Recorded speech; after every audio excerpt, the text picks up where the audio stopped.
Everyone, welcome back to my YouTube channel. आज का video बहुत ही स्पेशल है। ये कोई एजुकेशनल वीडियो नहीं है और हमारे साथ हैं आईएससी 2025 के all India rank 1 topper Naitik Srivastava.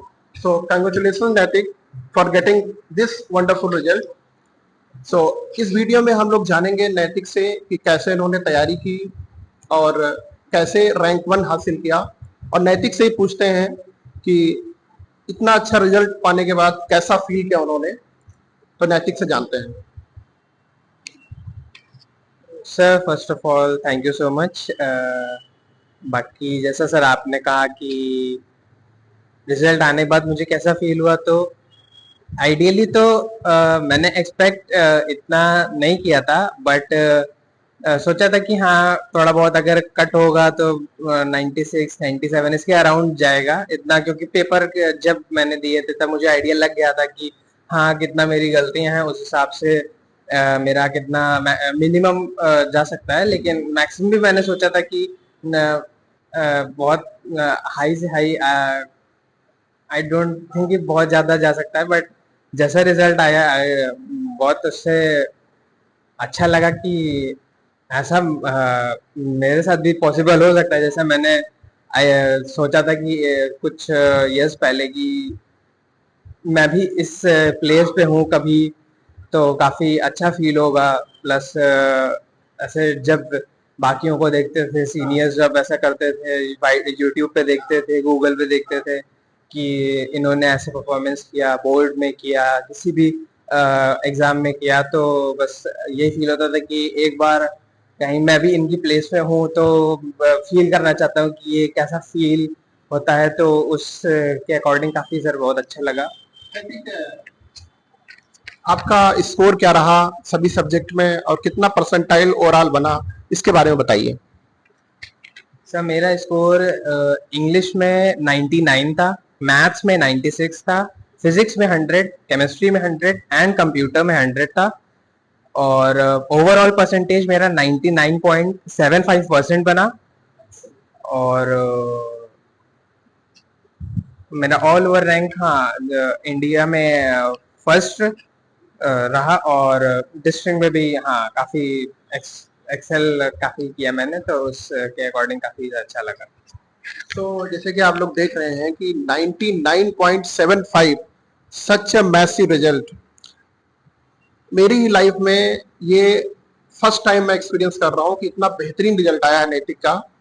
सो हम मतलब अपनी खुशी नहीं जाहिर कर पा रहे हैं, कितना खुश है कि हमारे एरिया का और हमारे school Saint Peter inter college का छात्र 99.75 परसेंटाइल लेके आया है, और ये हिस्ट्री एक रिकॉर्ड ब्रेकिंग रिजल्ट है। So thank you very much नैतिक, और ये मेमोरी हम लाइफ टाइम याद रखेंगे नैतिक को, और उम्मीद करेंगे कि नैतिक अपनी लाइफ में बहुत अच्छा करे।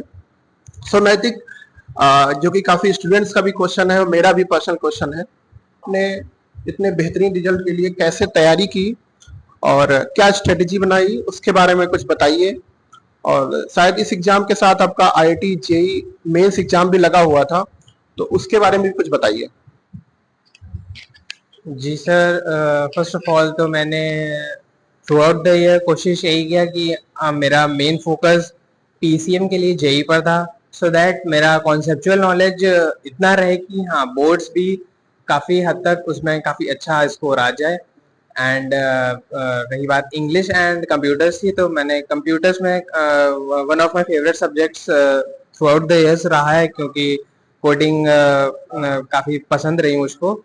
एंड इंग्लिश में भी मैंने काफ़ी अच्छी राइटिंग स्किल्स हैं जो मैंने काफ़ी प्रैक्टिस की through out the years since class tenth और ट्वेल्थ। मतलब काफ़ी सिमिलर सा पेपर पैटर्न रहता है, तो इस वजह से काफ़ी राइटिंग स्किल्स जो मैंने टेंथ में प्रैक्टिस की थी वो ट्वेल्थ में मेरे हेल्प करी। एंड जो ट्वेल्थ में भी मैंने एक्स्ट्रा जितना भी सिलेबस रहा उसमें भी काफ़ी प्रैक्टिस की, तो उसमें भी काफ़ी हेल्प मिली। तो नैतिक एक क्वेश्चन और रहता है बच्चों के माइंड में कि कितने घंटे पढ़ाई करते हो आप, क्योंकि बच्चे पूछते हैं, और कौन सा टाइम पढ़ाई के लिए सुटेबल रहता है बच्चों के लिए, जो बेस्ट टाइम होता है।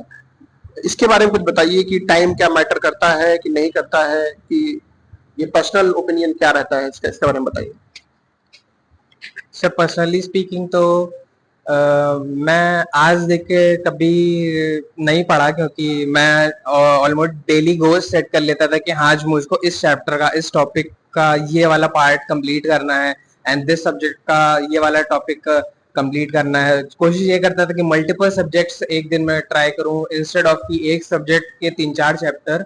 ये कोशिश करता था कि मल्टीपल सब्जेक्ट्स का एक टॉपिक ही हो जाए, एक चैप्टर हो जाए, सो दैट बोर फील ना हो। फर्स्ट ऑफ ऑल कि आप सिर्फ फिजिक्स कर रहे हैं तो आप सिर्फ फिजिक्स मोनोटोनस हो जाएगा, या फिर सिर्फ मैथमेटिक्स कर रहे हैं तो वो भी काफी मोनोटोनस हो जाएगा।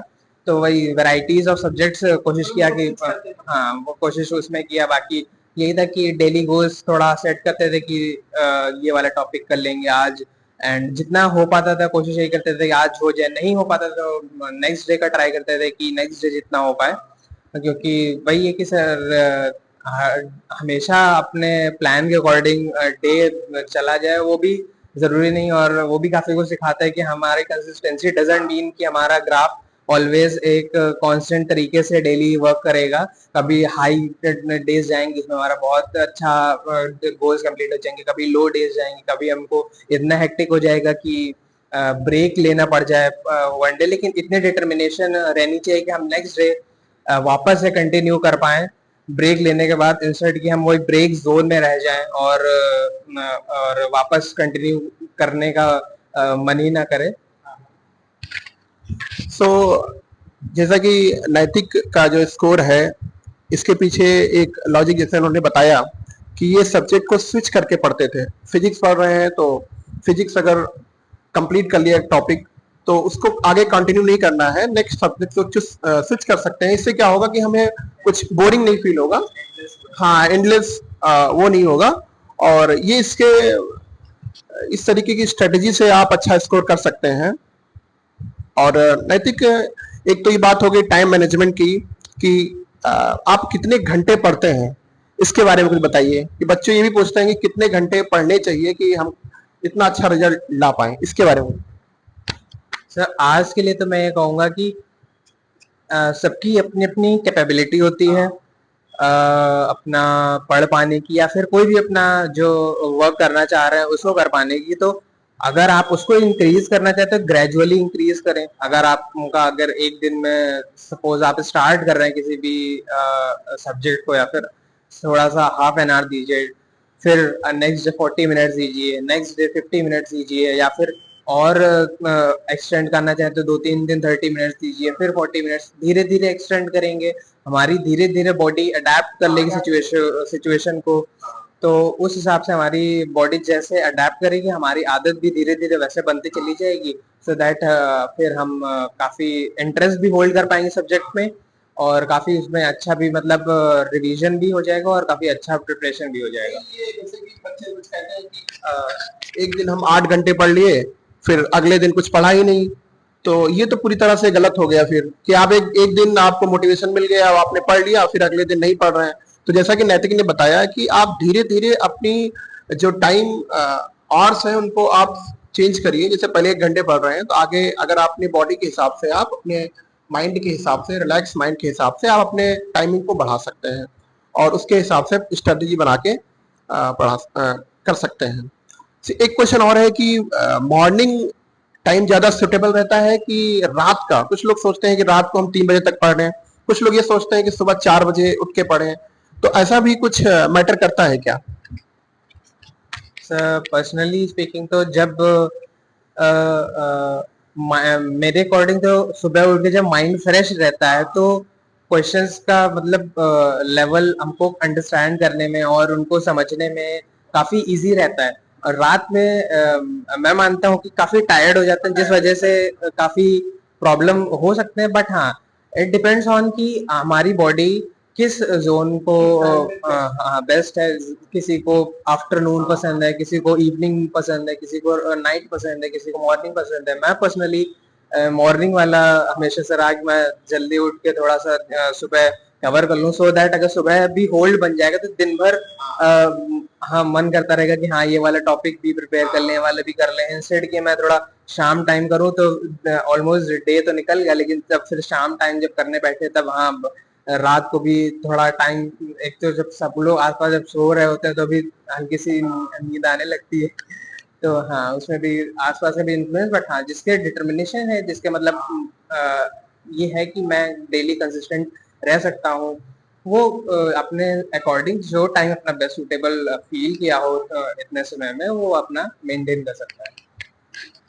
कहने का मतलब ये है कि आप अपनी बॉडी की कैपेसिटी और अपने हिसाब से आप टाइमिंग सेट कर सकते हैं। कुछ लोग नाइट ओल होते हैं, रात को जगते हैं और रात को पढ़ाई करते हैं, उनको रात को अच्छा लगता है, रात को समझ में आता है। और कुछ लोग मॉर्निंग में उठ के पढ़ाई करते हैं, तो सबका अलग अलग रूटीन होता है। और एक क्वेश्चन और है कि जो स्कूल गोइंग स्टूडेंट्स हैं, जैसे आईएससी की जो बोर्ड की तैयारी कर रहे हैं, तो स्कूल भी जाना है उन्हें और स्कूल के बाद उन्हें टाइम निकाल के पढ़ाई करनी है, तो कैसे वो स्ट्रेटेजी बनाए कि स्कूल के बाद ये दिन भर तो स्कूल में रहेंगे, फिर स्कूल के बाद आएंगे, फिर कैसे उन्हें पढ़ाई करनी है, जरा इसके बारे में बताएं। तो सर स्कूल गोइंग तो रेगुलरली कोशिश मैंने भी किया कि काफी हद तक मैं भी मतलब रहूं, लेकिन और प्लस मेरा क्योंकि जेई की कोचिंग में शाम को मैं अटेंड करने रहती, 2 क्लासेस 4 आवर्स उसमें लगते थे, उसका होमवर्क एंड प्लस स्कूल का होमवर्क। तो आई ट्राइड माई बेस्ट कि जितना मुझसे हो पाता था मैं उतना करने की कोशिश करता था, बिल्कुल जीरो भी नहीं, सो दैट कि एक कंसिस्टेंसी डेली लेवल पर मेंटेन रहे। अगर स्कूल में कोई फ्री पीरियड मिल रहा है तो मैं कोशिश करता था कि मैं अपना होमवर्क कंप्लीट कर लूँ, चाहे स्कूल का हो या फिर मेरा जो जेई की प्रिपरेशन का पीसीएम का हो, मैं उसमें रिवीजन करने की कोशिश करता था। मैं इंटरवल जो था मैं उसमें ट्राई करता था कि जो 15 मिनट्स मिलते हैं उनका मैक्सिमम यूज कैसे कर सकता हूँ इंस्टेड ऑफ, क्योंकि लंच तो मैं ब्रेकफास्ट भी हो जाता है, घर जाके भी हो जाएगा लंच, तो मेरा पर्सनली ये था कि हाँ मैं उसको मेंटेन कर सकता था कि 8 आवर्स में कुछ खाए बिना, बट हाँ उसको जितना मैं मैक्सिमम टाइम यूटिलाइजेशन जो भी मैं कर सकता था स्कूल में भी घर में भी, तो उतना करने की ट्राई करता था। जैसे बहुत अच्छी बात नैतिक ने बताई कि स्कूल में जो खाली पीरियड, वैकेंट पीरियड होते थे, उसमें भी वो उसको प्रोडक्टिव बना लेते थे, पढ़ते थे, और जो लंच में 15 मिनट से मिलते थे उसमें भी पढ़ाई करते थे। तो आप लोग देख रहे हैं ये डेडिकेशन चाहिए होगा एक आईएससी रैंक 1 लाने के लिए। सो आप जितना भी टाइम यूटिलाइज कर सकते हैं करिए, क्योंकि आपके पास टाइम बहुत लिमिटेड है, जैसा कि नैतिक ने बताया कि जिस तरह से टाइम को यूटिलाइज करते हैं हम। अगला क्वेश्चन ये है कि जब आप एग्जाम की तैयारी कर रहे थे बोर्ड की, तो जो प्रीवियस ईयर क्वेश्चंस हैं वो कैसे हेल्प किया एग्जामिनेशन की तैयारी में, और उनसे क्या आपको फायदा मिला, इसके बारे में कुछ बताइए। तो प्रीवियस क्वेश्चंस बहुत हेल्पफुल रहते हैं बोर्ड एग्जामिनेशन में, ऑल्दो मैं ये सजेस्ट करूंगा कि आप 10 ईयर पुराने ना करें, क्योंकि आपका सिलेबस बहुत अपडेट हो चुका है, अभी तक आपका पेपर पैटर्न बहुत अपडेट हो चुका है, जिस वजह से जो 10 ईयर ऑलमोस्ट पुराना जो सिलेबस एंड पेपर पैटर्न है वो अब आउटडेटेड है आज के मतलब उसमें जोन में। हाँ, जो आज के लेवल का टफनेस काफी बढ़ गया है, तो मैं ये सजेस्ट करूंगा कि आप पिछले 5 इयर्स के 2019, 2018, 2020 एंड स्पेशली आपका 2023, 2024 और 2025 के पेपर्स जरूर करिए, क्योंकि ये लॉकडाउन के बाद जब पेपर्स होना स्टार्ट हुए हैं तब इनका लेवल भी, ट्रेंड भी चेंज हुआ है, लेवल भी चेंज हुआ है, एमसीक्यूज को इंट्रोड्यूस किया गया है, काफी नए टाइप के क्वेश्चंस को इंट्रोड्यूस किया गया है, लेवल ऑफ क्वेश्चंस काफी चेंज किया गया है। तो आपके जो लॉकडाउन के बाद वाले क्वेश्चंस है, प्रीवियस क्वेश्चंस, वो काफी इंपॉर्टेंट रहते हैं। एंड काफी बार तो ये भी होता है कि आपके जो जस्ट पिछले साल या फिर कुछ 1-2 साल पहले जो क्वेश्चंस आए होते हैं एग्जैक्टली रिपीट हो जाते हैं, और उनकी जो मार्किंग स्कीम रहती है आप उसके अकॉर्डिंग ही आपको सेम बिल्कुल मार्क्स मिलने के ज्यादा चांसेस रहते हैं। और सीआईएससी की काउंसिल के जो होम पेज है उस पर भी जो मार्किंग स्कीम रही है पिछले इयर्स की पीवाईक्यूज की, आपको किस हिसाब से मार्क्स दिए जा रहे हैं वो भी अवेलेबल है, तो आप उसका भी फायदा उठा सकते हैं। तो बस इतना ही मेरा ओपिनियन था। थैंक यू नैतिक। तो जैसे नैतिक ने बताया कि प्रीवियस ईयर क्वेश्चन पेपर काफी इम्पोर्टेंट है प्रिपरेशन के लिए, और तो जैसे बताया कि लॉकडाउन के बाद का जितने भी पेपर्स हैं उनका ट्रेंड चेंज हुआ है, कॉन्सेप्चुअल क्वेश्चन भी उसमें आए हैं, तो प्रीवियस 5 इयर्स के क्वेश्चन एनालाइज करने चाहिए। अच्छा, यही सेम चीज जो क्लास 10th के स्टूडेंट हैं उनके लिए भी वैलिड है, वो भी यही सेम फॉलो कर सकते हैं। सो ये हो गई PIQs की बात, जो कि बताया नैतिक ने कि इनको हम यूटिलाइज करके अच्छा स्कोर कर सकते हैं।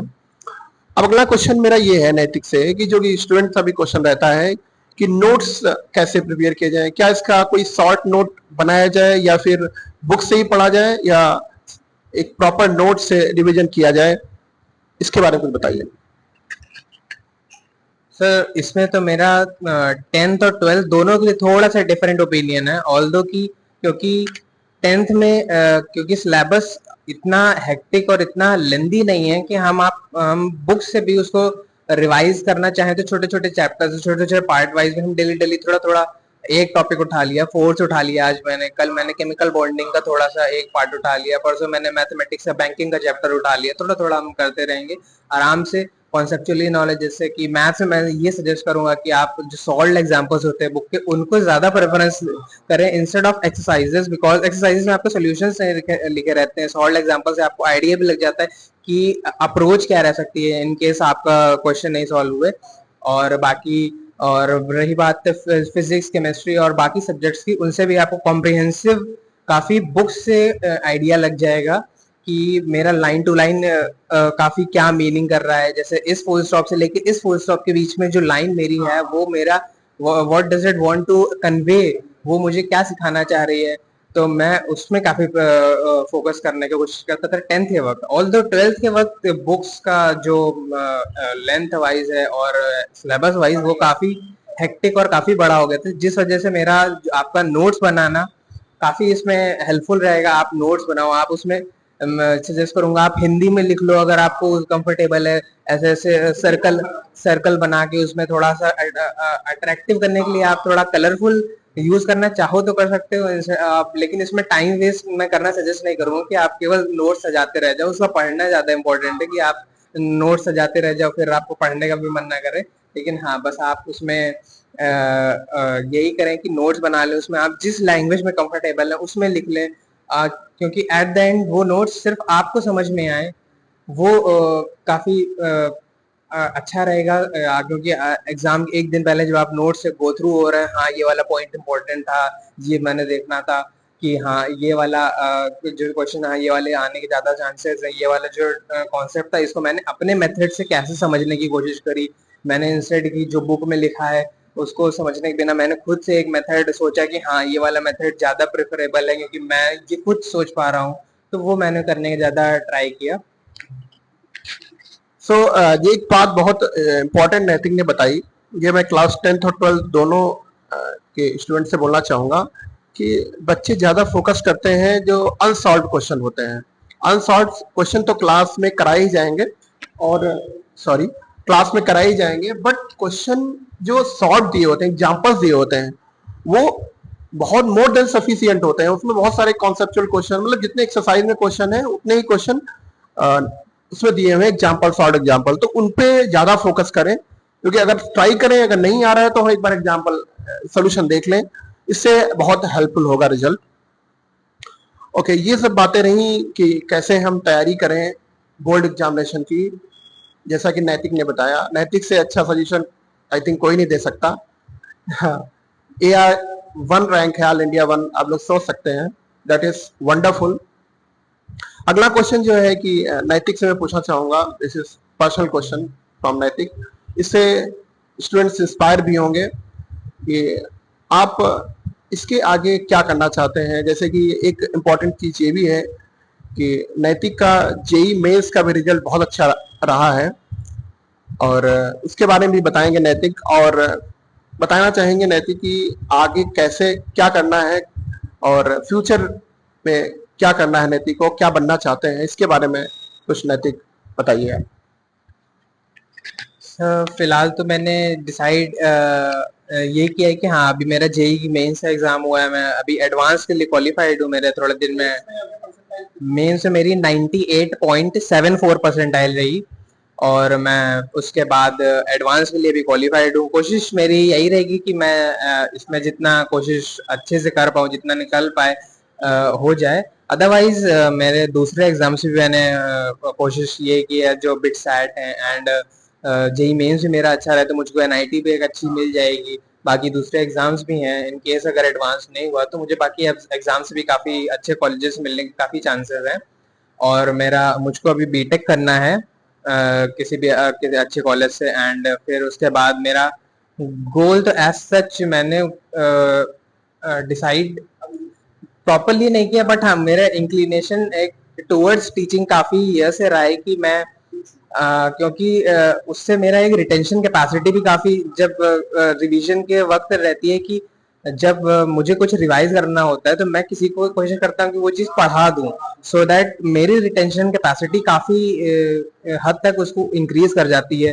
और फिर और प्लस मेरा क्योंकि मेरे फादर मेरे टीचर रहे हैं, मेरी मम्मी टीचर रही हैं, तो मेरे घर पे एकदम ऐसा माहौल रहा है कि हाँ काफी आपका एकेडमिक से रिलेटेड माहौल रहा है। और पापा से मैंने सीखा, मेरे टीचर से मैंने सीखा है स्कूल में या फिर किसी भी कोचिंग में कि हम आप स्टूडेंट्स को कैसे सिखा सकते हैं। प्लस मेरे खुद के मेथड्स जो मैं पर्सनली अपने थ्रू आउट द जर्नी मैंने अपनाए, वो मैं कोशिश करता हूँ कि शेयर जितना ज्यादा कर सकूं, क्योंकि नॉलेज मेरे पास रहेगी उसका मुझे तो फायदा होगा, बट मैं ये भी सोचता हूँ कि हाँ नॉलेज जितनी ज्यादा शेयर की जा सके, जितना ज्यादा सबको फायदा हो सके, मैं उतना ज्यादा ट्राई करता हूँ।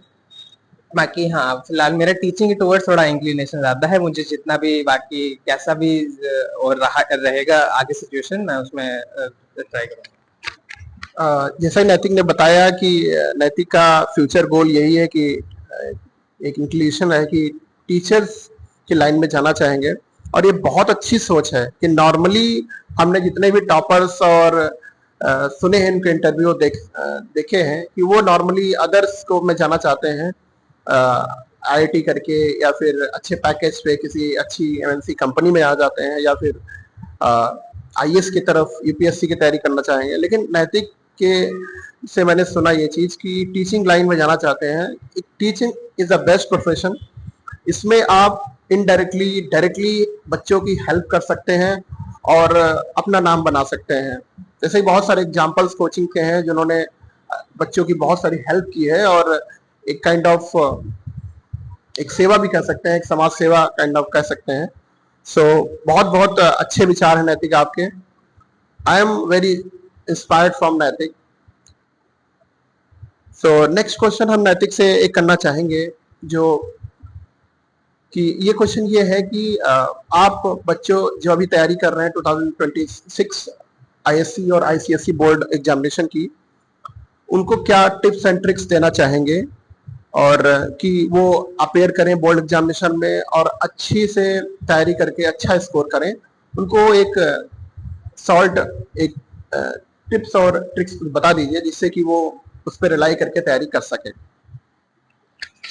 तो सर मेरा तो ये मानना है कि जो बोर्ड एग्जामिनेशंस हैं उसमें मेनली हमको 3 चीजों पर फोकस करना बेनिफिशियल रहेगा। First of all is knowledge which is content which is 80% of the thing, कि हमको जो एग्जामिनेशन में हम कैसा जितना मुझको याद रहा है, मुझे कैसा सीखा है थ्रू आउट द ईयर, वो मेरा एग्जाम के वक्त कैसा मुझको हेल्प कर रहा है कि मुझे ये कंटेंट क्लिक कर रहा है, नहीं मुझे इस क्वेश्चन में क्या इस क्वेश्चन में वो कॉन्सेप्ट यूज हो रहा है, मुझे वो उस समय क्लिक कर रहा है, नहीं वो वेरी इंपॉर्टेंट है। तो आपको 80% ऑफ द थिंग नॉलेज है थ्रू आउट द ईयर जो आप सीखते हैं। 10% thing although sorry 15% thing which I feel is time management. जो एग्जाम में मैंने जनरली ये देखा है कि बहुत बच्चे एग्जाम कंप्लीट ही नहीं कर पाते हैं, क्योंकि आप नॉलेज कितनी भी हो जाए लेकिन आपका अगर एग्जाम कंप्लीट नहीं हो पा रहा है तो फिर वो उसका फिर फायदा कुछ नहीं है। तो मैं यही सजेस्ट करूंगा, आप सैंपल पेपर्स को आपको अगर ऑनलाइन मिल रहे हैं, ई बुक मिल रही है, हार्ड कॉपी मिल रही है, उसको जरूर परचेज करें, आप उसको सैंपल पेपर्स को ट्राई करें और एक टाइमर लगा के आप उसको, जैसे कि कोई आईएससी के एग्जाम्स जो होते हैं वो 3 आवर्स के होते हैं, तो आप 3 आवर्स का टाइमर लगाइए, आप देखें कि मेरा ओवरऑल टाइम कितना लग रहा है पूरे पेपर में। आप 5 to 6 पेपर्स लगाए सो दैट अप्रोक्सीमेट रेंज आपको पता चल जाए मेरा कितना इस सब्जेक्ट में सपोज मैथमेटिक्स में कितना मेरा टाइम लग रहा है। और ये भी देखिए कि आपका पर्टिकुलर क्वेश्चन हो जाए, बिकॉज की जो स्पेसिमेन पेपर्स में क्वेश्चन आते हैं एग्जैक्टली मोर और लेस सेम पैटर्न आपका मेन एग्जामिनेशन में भी आता है। इसलिए आपको अगर आप क्वेश्चन वाइज भी देखें कि अगर मेरा क्वेश्चन 1 में मेरा 15 मिनट्स लग रहे हैं तो मेरा जो मेन पेपर है उसमें भी क्वेश्चन 1 में मुझे 15 मिनट्स के अप्रोक्सीमेट लगने चाहिए। आप कोशिश करें कि एमसीक्यूज को रीडिंग टाइम जब मिलता है, जो मुझे 15 मिनट एक्स्ट्रा रीडिंग टाइम मिल रहा है, मुझे उसमें एमसीक्यूज को ओरली कर लूँ, सो दैट कि मैं जब मेरा राइटिंग टाइम स्टार्ट, मैं जल्दी से सिर्फ एमसीक्यूज को सिर्फ 2-3 मिनट लगे, लेकिन मैं जो मेन क्वेश्चन है, जो लेंथी क्वेश्चन है, उन पे जल्दी से स्विच कर पाऊँ। जो रीडिंग टाइम है उसमें यूटिलाइज करना काफी इंपॉर्टेंट है। तो टाइम मैनेजमेंट, आपका सैंपल पेपर्स में आप अपना टाइम सेट करें, आप हर एक पर्टिकुलर क्वेश्चन में कितना टाइम लग रहा है ये आप नोट कर लें कि क्वेश्चन 1 में मुझे इतना टाइम लग रहा है, एमसीक्यूज में मुझे इस सब्जेक्ट में इतना टाइम लग रहा है, मुझे क्वेश्चन 2 में इतना टाइम लग रहा है, ऑप्शनल क्वेश्चंस मुझे सेलेक्ट करने में इतना टाइम लग रहा है। तो आपका टाइम मैनेजमेंट स्किल्स इसमें काफी रिक्वायर होती हैं। एग्जाम चाहे वो आप बोर्ड एग्जामिनेशन हो, चाहे कॉम्पिटिटिव एग्जामिनेशन हो, हर एक में आपका time management skill very important. And 5% आपको, क्योंकि आप सब्जेक्टिव पेपर के लिए अपियर हो रहे हैं, तो आपकी प्रेजेंटेशन स्किल्स भी काफी मैटर करती हैं कि आप अपने जो क्वेश्चंस का जो आंसर्स प्रेजेंट कर रहे हैं उनको किस स्ट्रक्चर में, आप राइटिंग, हैंड राइटिंग पे फोकस करिए, इन द सेंस कि आप लेजिबल होनी चाहिए आपकी राइटिंग, सो दैट आपका एग्जामिनर रीड कर पाए। That's it. आपको उतना नहीं कि बहुत अच्छी राइटिंग चाहिए कि बहुत सुंदर आप बना रहे हैं कि एग्जामिनर इम्प्रेस हो जाए, बस एग्जामिनर के लिए रीडेबल होना चाहिए कि आपका ई आई की तरह तो नहीं दिख रहा है, या फिर आपका कोई वर्ड कुछ और तरह का नहीं लग रहा है, क्योंकि वर्ड चेंज होने से काफी बार मीनिंग्स भी चेंज हो जाती हैं। इस वजह से आपका बस वर्ड रीडेबल होना चाहिए आपकी प्रेजेंटेशन उस जगह। प्लस आप क्वेश्चंस 1 स्टार्ट कर रहे हैं एक पेज पे, क्वेश्चन 2 अगर बीच में इधर स्पेस छूट रही, बट नहीं, आप क्वेश्चन 2 को नेक्स्ट पेज पे, सो दैट आप जितना स्पेसियस आपका पेपर आंसर शीट रहेगी, जितना क्लियर दिखेगा, जितना अट्रैक्टिव टू द आईज रहेगा कि हाँ मुझे इतना गंदा नहीं लग रहा है देखने में, कि हाँ मुझको एटलीस्ट रीड करने का तो एग्जामिनर को मन करना चाहिए कि वॉट एवर जो स्टूडेंट ने लिखा है वो एटलीस्ट मैं रीड तो कर पाऊँ, उसको अच्छे से प्रेजेंट करना। आप आंसर्स के बीच में थोड़ी स्पेस गैप छोड़ दीजिए, सो दैट क्लियर रहे कि मेरा ये आंसर यहाँ एंड हुआ था और मैं नेक्स्ट आंसर यहाँ स्टार्ट कर रहा हूँ।